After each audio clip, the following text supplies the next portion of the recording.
நம்ம ஏஷியன் பெயிண்ட்ஸ்ல புதுசாக ஒரு ஸ்ப்ரேயிங் மிஷின் லான்ச் பண்ணியிருக்கோம். அதோட பேர் என்னன்னு கேட்டிங்கன்னா இன்ஸ்டன்ட் 8.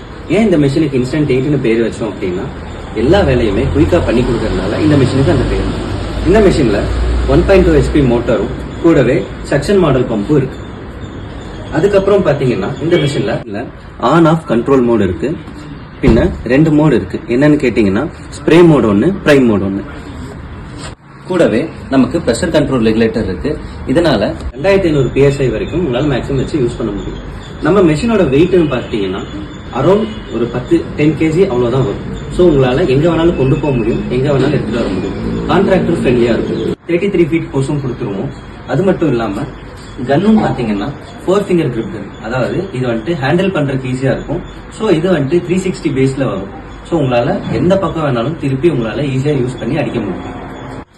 அடுத்து இப்போ இந்த மெஷின் எப்படி ஸ்ப்ரே பண்ணலாம்னு நான் உங்களுக்கு காட்டுறேன்.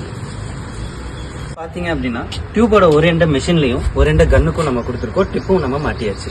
ஓகேவா? இப்போ வந்துட்டு பாத்தீங்கன்னா இந்த மெஷினோட ஆன் ஆஃப் சுவிட்ச் பாக்குறதுக்கு முன்னாடி நம்ம வந்துட்டு ஸ்ப்ரேல இருக்கா பிரைம்ல இருக்கான்னு பார்க்கணும். இப்போ நமக்கு ஸ்ப்ரேல தான் இருக்கு.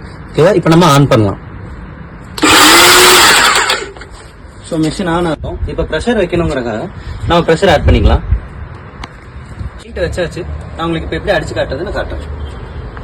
சரிங்களா?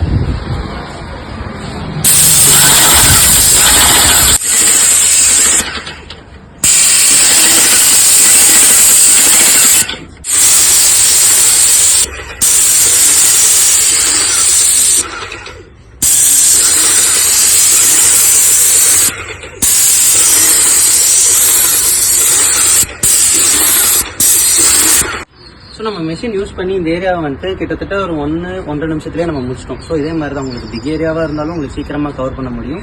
அதுவும் இல்லாமல் இது ஒரு முன்னாடியே சொன்ன மாதிரி இது கான்ட்ராக்டர் அண்ட் பட்ஜெட் ஃப்ரெண்ட்லியான மிஷின்.